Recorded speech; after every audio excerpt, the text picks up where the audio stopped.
Welcome, everybody. My name is Christian Dietz. I'm with Tetra Tech. We are a engineering and consulting firm. I'm focused on Pacific programs. It's my honor to moderate today's panel, Roads, Water, and Healthcare, Strengthening Guam's Civil Military Lifeline. So we've heard a lot about it here in the last day and a half. Guam's resilience and our security in the Indo-Pacific depends on the strength of its core infrastructure. These are lifelines for everybody. They serve our residents every day, but they also underpin the sustainment of defense.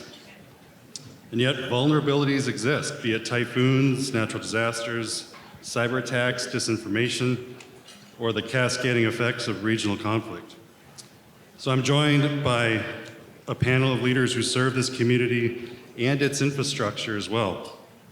Mr. Vince Arreola, the Director, Department of Public Works. Mr. Miguel Bordallo, the General Manager for Guam Waterworks Authority. Mr. Rizaldi Tugade, the Associate Administrator of Operations at Guam Memorial Hospital. Ms. Teresa Arreola, the Director, Department of Public Health and Social Services. Mr. Noah Smith, the Executive Director for Indo-PACOM Cyberspace Operations. And Captain Alan Eichelman for NAVFAC Marianas. Welcome, all of you. So our discussion today will want to explore three key areas: vulnerabilities, where our systems are most at risk; interdependencies, how roads, water, and healthcare connect, and how disruptions in one can impact the others; and then solutions, what strategies, partnerships, and investments are needed to reinforce the lifelines for both civil resilience and military readiness together. Okay, with that, let's begin. For all of you, I guess I'll just go right down the line if we could. Let's start with current state and vulnerabilities. So what are the most pressing vulnerabilities in Guam's transportation networks, its water systems, and healthcare delivery systems? And then with those vulnerabilities, how can civil military cooperation and the potential for public-private partnerships address some of these challenges? Mr. Vince, we'll start with you. Great. Thank you very much. Good to be here. My purpose here would be basically to talk about the transportation system here in Guam, our roads, our highways, and our bridges. A little bit of facts. We've got 800 miles, linear miles, of routed roads, secondary roads, and village roads. Out of those 800 miles, about 150 or 160 are routed roads: Marine Drive, Route 8, Route 10, Route 16, Route 3. We also have a little over 115,000 registered vehicles on Guam. And as I think it was the GM that from GPA that mentioned, within a 212 square mile island. So we've got 115,000 vehicles on, let's call it 800 linear miles of roads here. One of the things that's also been brought up at previous discussion here is redundancy. Unfortunately, Guam has one main road. It's called Marine Corps Drive. That's our main corridor. Do we have a redundant system for Marine Corps Drive? Not really. And one of the things I wanted to talk about there is we currently have we call it our DAR 1 project. That's going to reconstruct the outer lanes of a large part of Marine Drive from Naval Station all the way to Camp Blas. That's a DOD funded project. And the reason for that is back about 6 years ago, we were informed by DOD back then that they would be traversing the road with upwards of 200,000 pound tractor trailers carrying supplies, munitions, so on and so forth. So again, as part of the plans, they started giving us, providing us with appropriations so we could do the planning, the design. At this point, we are ready to go to bid to renovate and rebuild a number of bridges and the outer lanes. So that's a 17-mile course of Marine Drive. The only problem with that, though, is that's our main corridor. If something were to happen within Marine Drive, we might have additional access maybe in Route 8, Route 10, portions of Route 6, but our main corridor is Marine Drive. So, I think what's really going to be important moving forward is expanding those other routes, because what you see is what you get. We don't have, even if in our Guam transportation plan, we don't have additional plans for a brand new 6-lane road or even a 4-lane road anywhere within this island because of space requirements, because of land requirements. We could possibly expand the capabilities and the capacity of some of our routed roads, such as Route 8 that goes up to Mighty, the Teads Parkway that's scheduled for additional capacity, Route 10 and Route 10A. But to have a complete redundant road from Marine Drive, that's not in the plans right now, but there are portions that will assist in finding another corridor in addition to Marine Drive. So I think the other thing I wanted to mention, knock on wood, we've been really lucky. We are slated to replace 5 bridges between Naval Station and Adaloop. 5 of those bridges have been identified as not meeting the load requirements of the military's capabilities coming on island. And so we've got those in line to be replaced. Funding shortages right now limit us to doing 2 this year. The bid will be out for 2 bridges in October, as well as a strengthening of the entire Marine Drive corridor. That'll come out in October. So, a lot of it is we wait and see. We hope and pray that the other bridges hold up, but that's a real big issue for us. And we just hope that the bridges hold up until we can get them replaced and renovated. I appreciate that. Miguel, what about for water vulnerabilities? Thank you, Christian. Let's start with the water system. The vulnerabilities that I think exist for that are, first off, the health of the northern Guam Lens. Aquifer is our sole water supply for most of the island. GWA is investing, we've set aside $200 million out of the $899 million in our 5-year CIP to address PFAS and emerging contaminants and build treatment systems to make sure that the water supply is safe and sustainable. That is a vulnerability for us. I think it ties into the wastewater system because some of these contaminants we believe are coming from unsewered areas. And so individual septic systems can pose a threat, and so how to protect the water supply and make sure that the production can be sustained, that's a big issue.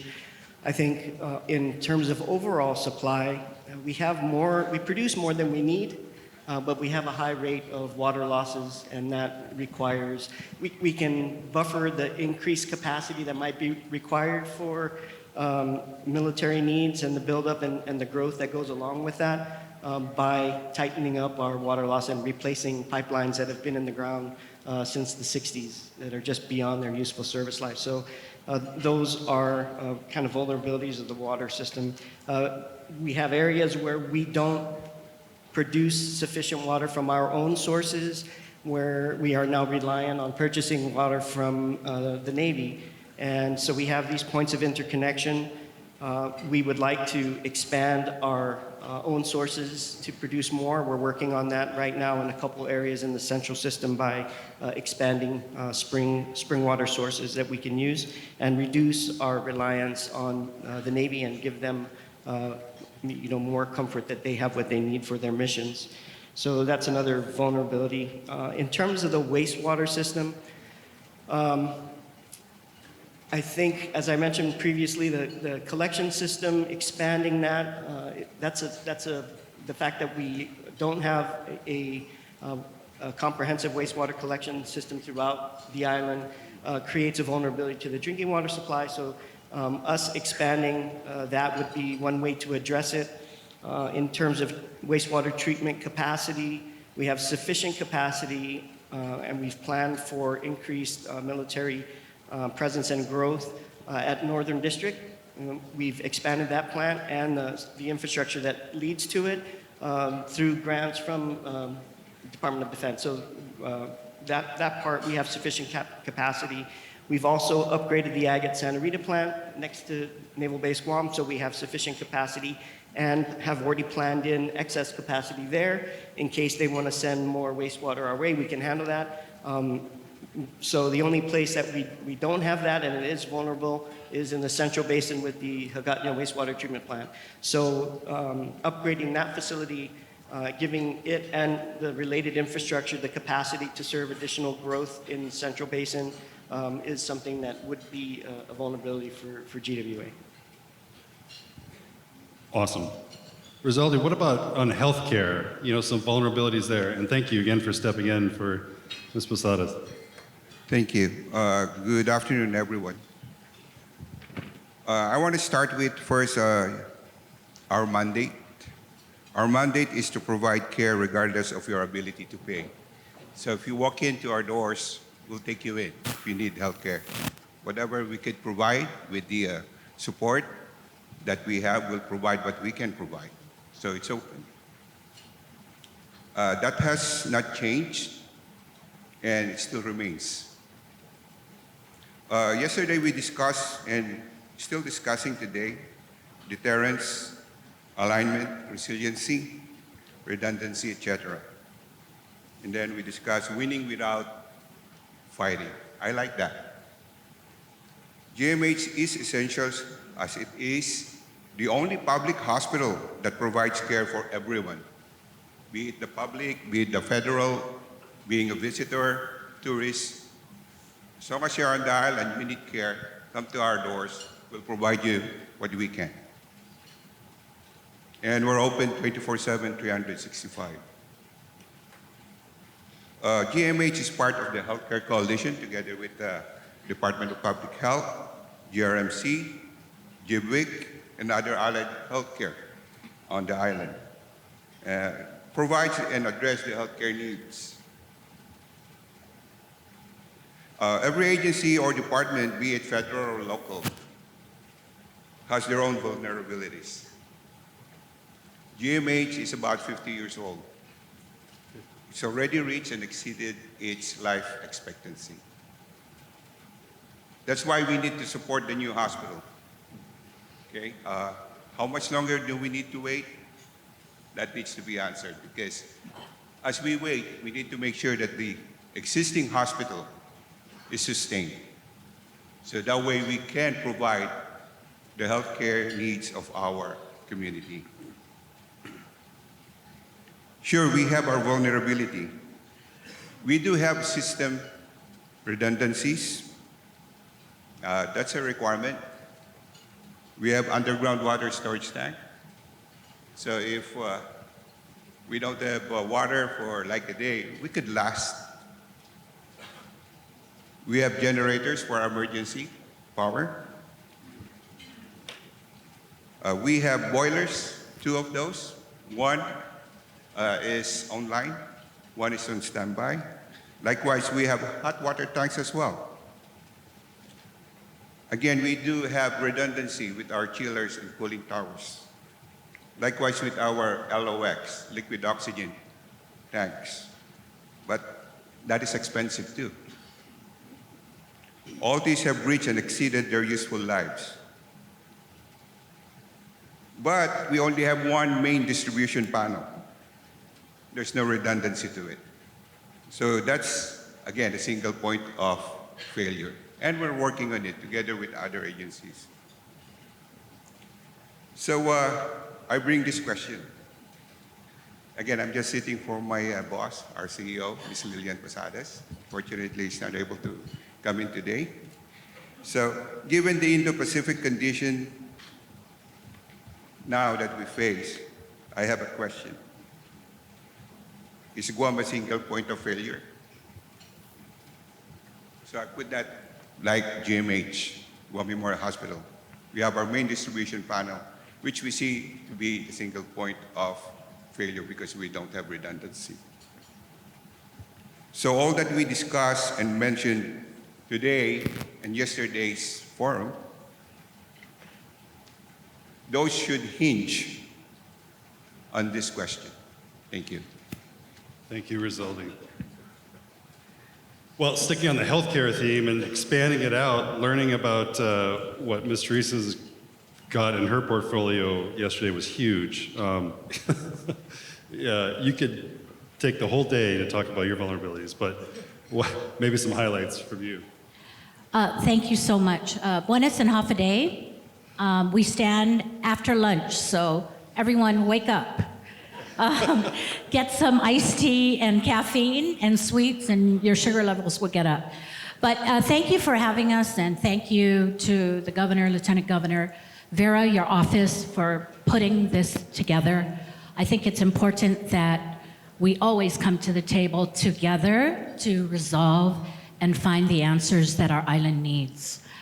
When it comes to public health and social services, I think one of the major vulnerability, and I'm happy to have heard a lot about workforce development in previous panels, but it really is that, workforce development in many stages of its life. From embedding the idea of kids in the elementary school level to ensuring that they even think about going into this line of work in the elementary level, in the elementary school system, from developing programs that GCC, the University of Guam, and programs to develop programs that feed into a sustainable job for our people. So workforce development in healthcare is, as far as I'm concerned, the most vulnerable issues that public health and social services encounters today. COVID did us a very bad thing. It increased or accelerated the retirement of many of our providers because it was an intense time in the world and in Guam, and folks just got burnt out. So we felt the departure of a lot of our providers leaving earlier than expected. So we're feeling that crunch today. In addition to programs in the educational system, I think it's important that the government, partners in the community, develop the ability to have internships, the ability to develop ways in which we can streamline hiring to ensure that all that I've said earlier connects. The worst thing that could happen is that we instill the idea of healthcare workforce in our children, get them to higher education, get them to do that training and that certificate or that degree, and then not being able to hire them quickly enough. We need to make sure that it's seamless, and we need to do that together. So when it comes to public health, workforce is probably our weakest link. Well, thank you. No, from where your perspective. Hi, Noah Smith. Can you get a little? I work at IndoPACOM, Can you get a little closer? technical advisor for cyber operations. One would think, what does cyber have to do with roads? What does cyber have to do with water? Hospital, kind of understand. But I'd like to take just a short moment and kind of do a scene setter, because I listened very tentatively yesterday at Admiral Paparo, the governor, the panel members, but more importantly, the community that asked the questions. In Admiral Aquilino several years back stood up Joint Task Force Marianas. That is significant outside of armed conflict, to stand up a 1-star, 2-star command, to be the focal point for the DOD and the federal government here on the island is a big deal. So we work at INDOPACOM with and through Joint Task Force Marianas to address issues that are important to the DOD as well as the community. So those folks that haven't worn the uniform or don't understand the significance of that, I cannot overstate that. That is a big, big commitment for the federal government to stand up that type of a command. 2, I met Governor Liu right after Typhoon Mawar. And I have been in a leadership role for about 25 years dealing with local and state government. I have met no person more committed or passionate about her community than that woman. She is amazing.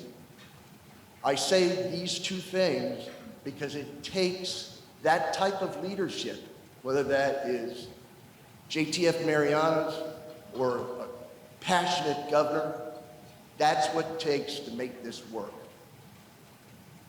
Back to why are the roads important and how does cyber contribute?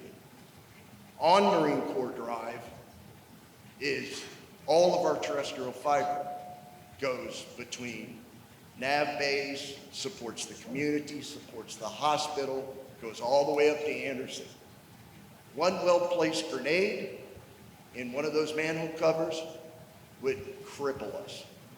So simple things like identifying those vulnerabilities, placing the protections in place, lockable manhole covers, is a significant improvement and adds resiliency not only to the hospital, but whatever else that we need to accomplish here as a community. Secondly, the water. Why is water important?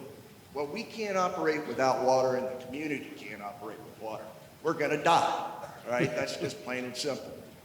So how do we work with not only the EPA, the local community, to find solutions to monitor the 120 deep water wells that we have on the island and the over 100 supporting infrastructures, the 4 wastewater plants, to be able to monitor the chlorine intake to make sure that we have purified water for the entire community. We can create and automate that through cyber to be able to, in real time, not every 15 minutes, not every day, but we can monitor that in real time and notify Guam Water when things like that happen. So we work very closely with JTFM and the government and the community, Guam Water, Guam Power, you name your municipality.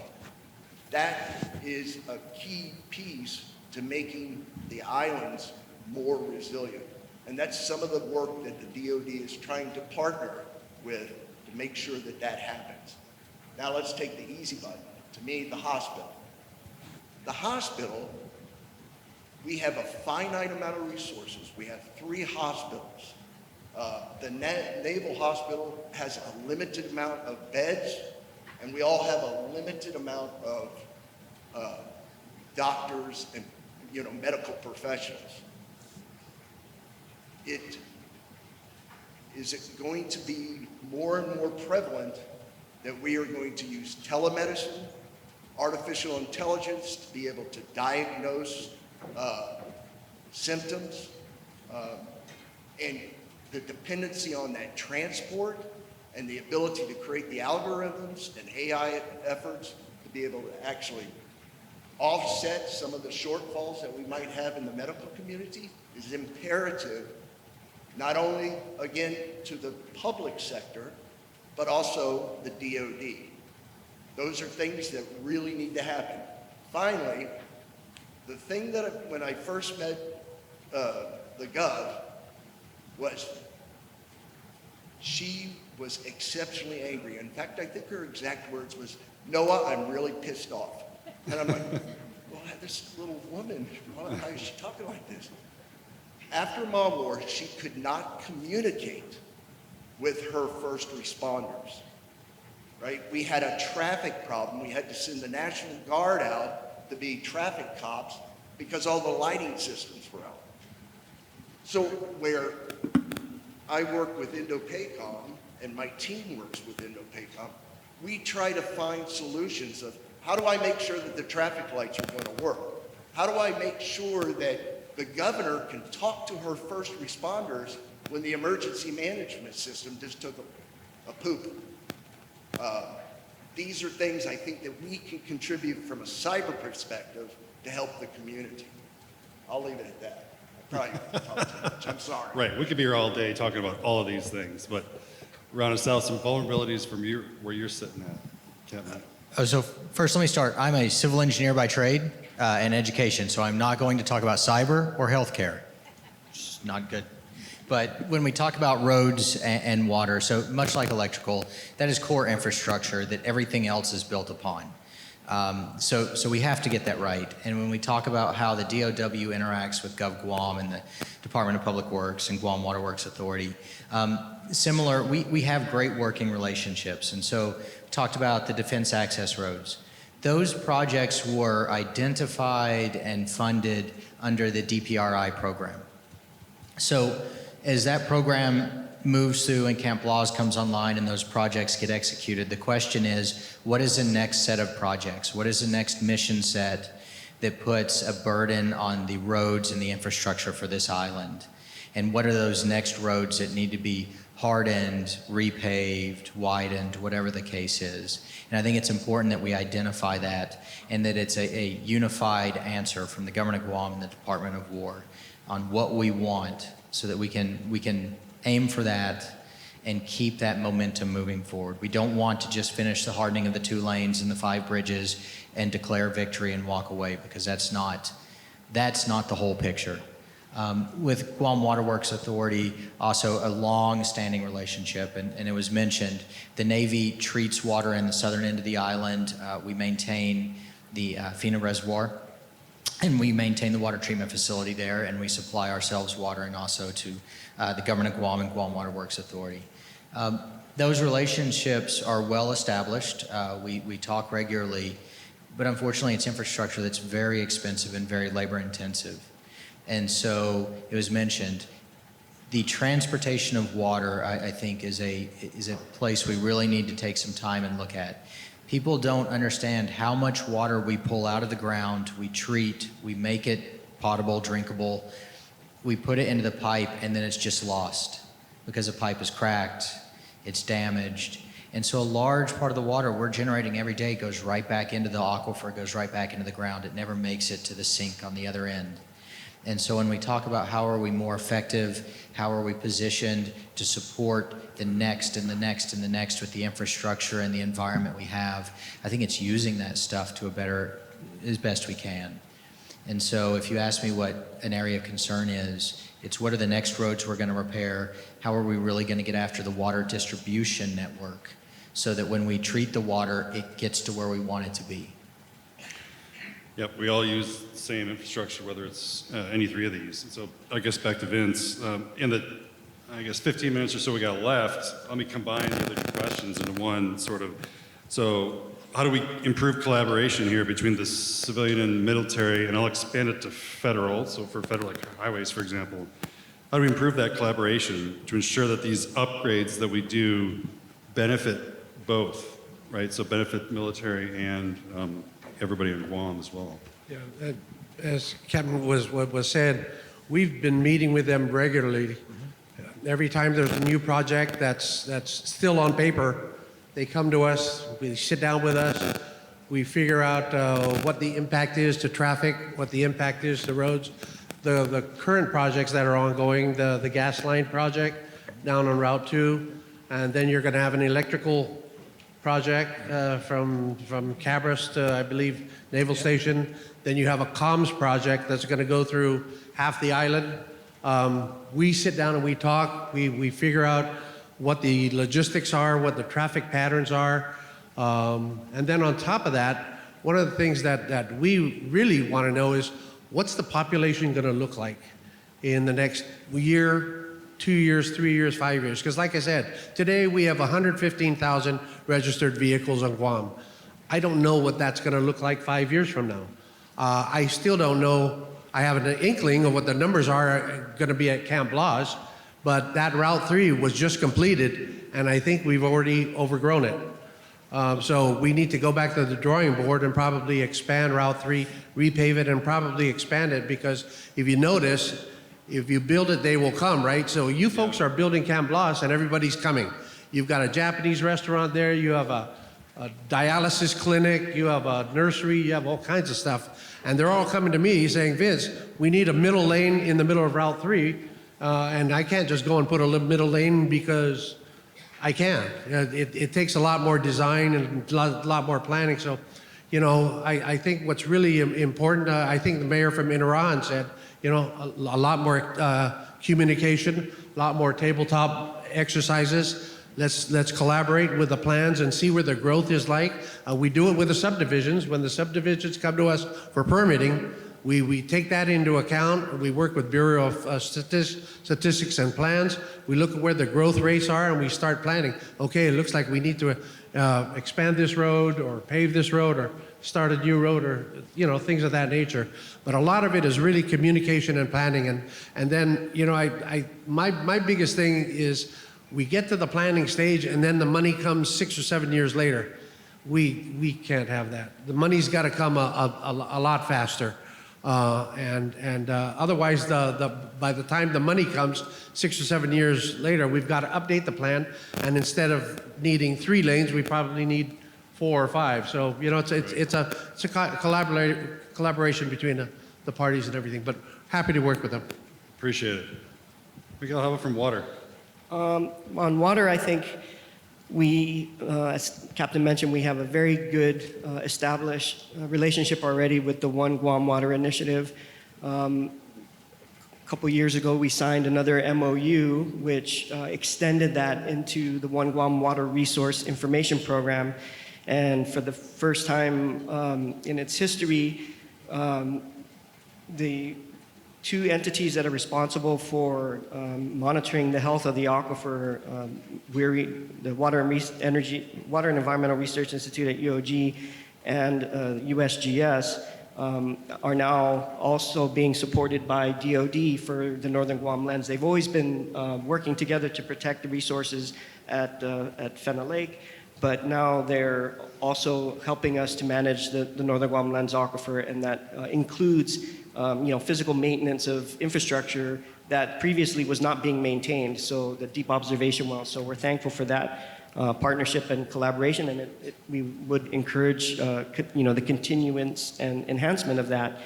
I'm also Noah's correct about their assistance with the Cyber Command and GWA. They're currently helping us with our SCADA system. We are kind of building that up, and we have plans in our 5-year capital improvement program to spend a lot of money on building out our SCADA capabilities at all of our facilities, over 200 facilities. And I think the partnerships that we've established and moving forward, that can provide us with a lot of tools that we would not otherwise have available to us, or just don't make sense for us in terms of the financial feasibility. So we're thankful for that, and we encourage that continued growth in that relationship.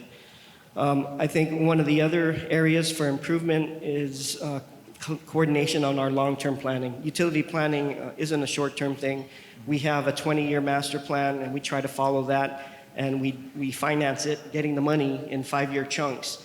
And we just got approval on $899 million in capital improvements over the next 5 years. And we, earlier in the year, successfully sold $250 million in bonds in order to, start that process on these improvements. But the information that goes into our 20-year master plan and our 5-year CIP is based on the best available data that we have, and incorporating new information and new planning criteria based on the military's plans, I think is someplace that we could stand to improve. So a more coordinated effort on the long-term planning and our capital improvement, our 5-year capital improvement program, I think would help and benefit both communities. And then lastly, I think expansion of interoperability solutions for both military systems and the civilian systems where they make sense is another area that we could look into. I know that we both face the same problems in some areas. I mentioned previously our issue with PFAS and emerging contaminants. The Navy has similar issues, and I know that we've worked cooperatively on bench testing different technologies.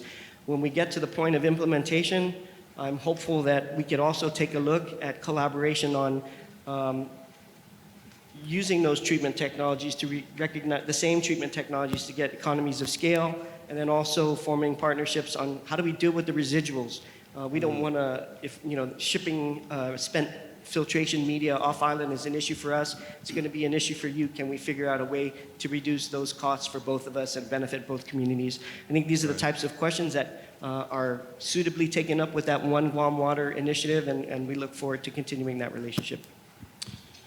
All right, so we got time for about 2 minutes per response there. But Rosaldi, what do you think? Well, going back again to her healthcare, Guam Memorial Hospital being the only public hospital, there's a lot of challenges that we face every day. Supplies, since we are just an island, everything comes in through air, through sea, and it takes time. Workforce, Therese already mentioned that. I think everybody else also did mention that.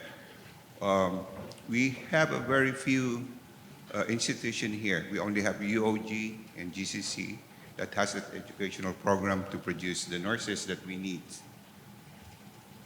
We have separate programs, but they are making a difference. So we need more of that. Just like the engineering school. Yes, that's great. Truly, we need all those. We need to support our government program because first and foremost, like I said, our facility is 50 years old. Together with it is the 50 years old utilities. Anytime it can break, we can fix it. Again, tomorrow, something's gonna break, we're gonna fix it. We want to make sure that we're able to provide the services that the community needs. And we're only as good to provide those services with the support that we get. So again, the new hospital is an answer to this, but today, and before we get the new hospital, we need to sustain our existing facility. Right. Thank you. You want to expand?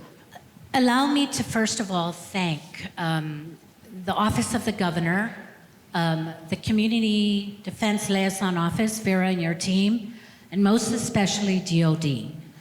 And I'd be remiss if I don't thank them because of the $32 million investment that DOD provided public health. We are all about a year out, right, Vince? Ready to see a regional Guam public health laboratory. And so that is a perfect example of coming together and seeing that strengthening a community infrastructure is not just going to benefit our civilian community, but the community, the military community, as well as the region. And I want to thank University of Guam because we built it as a teaching facility. So as I mentioned, building that workforce, that is a perfect example of how finding those commonalities that both the military and the civilian community can benefit from, and then teaching our homegrown children how to become lab techs, biologists, and help not only Guam but the region. During COVID, given the limited resources and the small lab we had here on Guam, more intense samples had to be flown out to Atlanta, not after a year from now.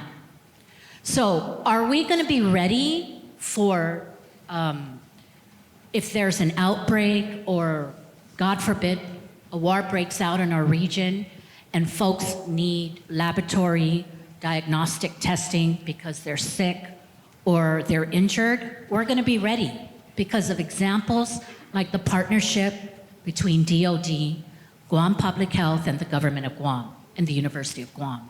We need to do more of those things. And I just need to thank you because I probably won't get the mic again. But also, I want to challenge everybody in the room here. When you talk about infrastructure, you need to think not just power, water, roads, but you need to add healthcare. The bottom line is, if anybody gets sick, whether you're a military personnel or a Guamanian that calls Guam home, you're not going to be able to defend our country. You're not going to be able to take care of business. COVID taught us that.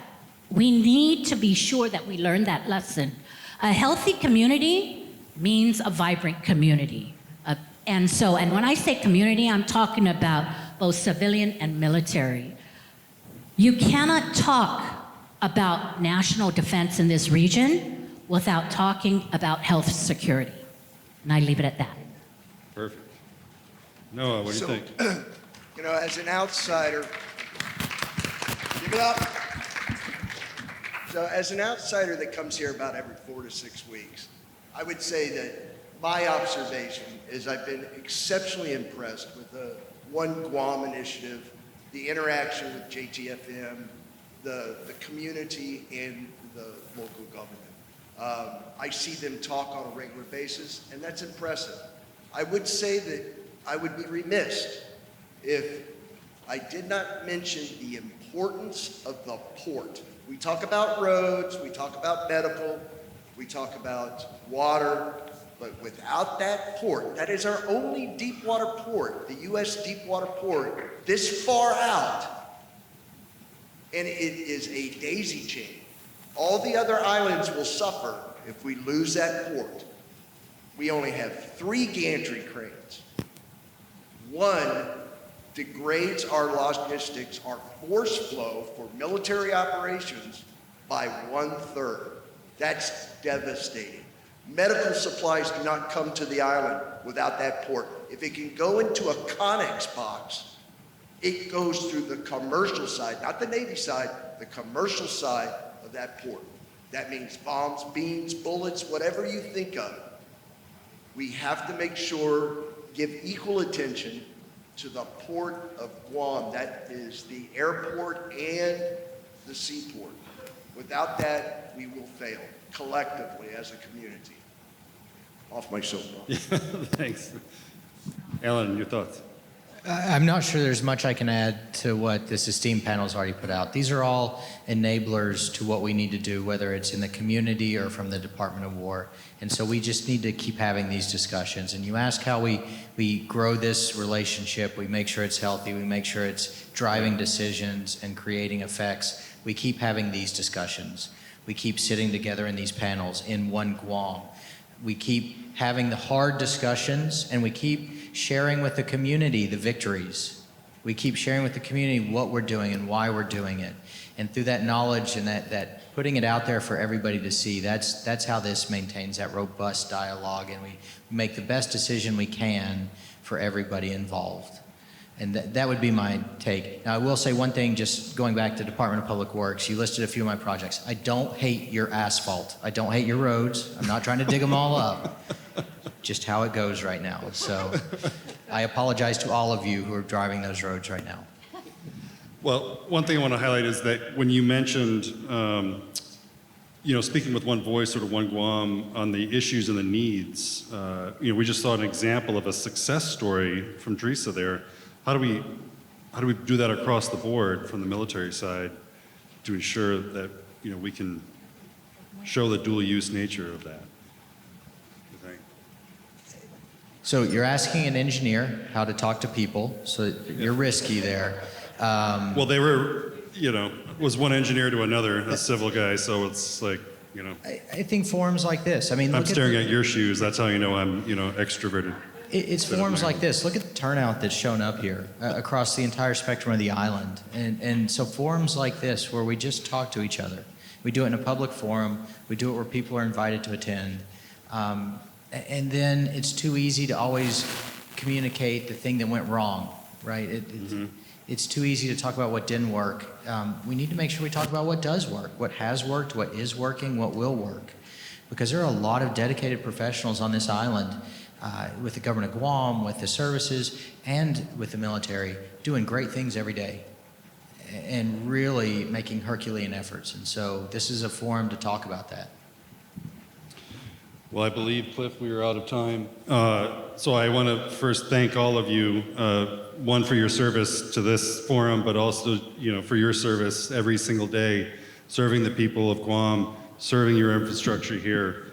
Please, a round of applause for our esteemed panelists. All right, so I'll skip some of these summaries, but I think we've got to get up here to...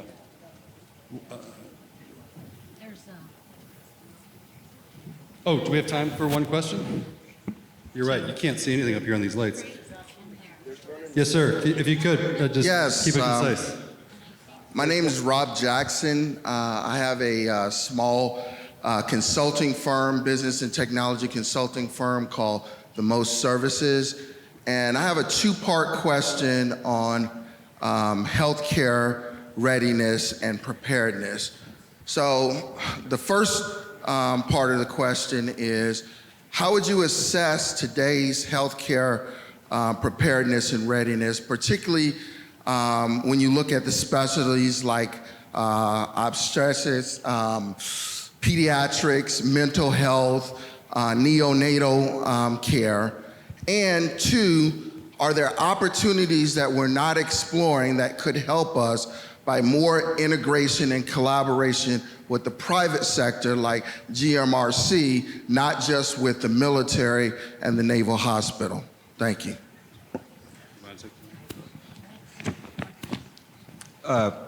Okay, so as far as healthcare, we do work together with the coalition.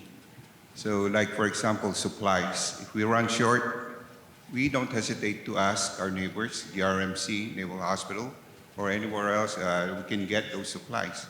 And usually they deliver. But again, if they release those supplies, we need to get the supplies for our use and then give them back what we were loaned.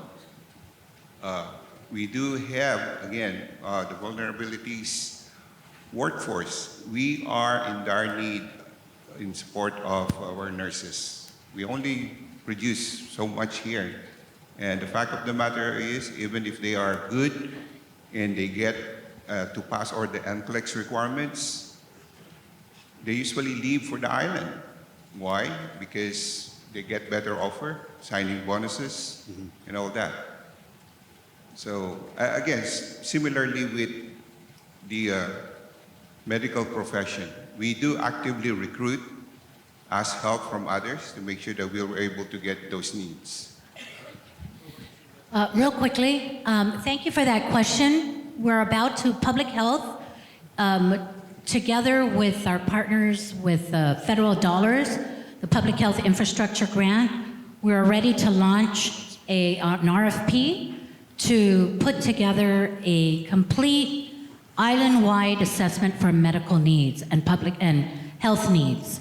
We have not had an assessment island-wide, I don't believe at all. But what's important is what Vince mentioned. We cannot anticipate unless we have a good picture about our growth in our population, whether it's roads or healthcare. So thank you for that question. Thank you. Just a quick follow-up.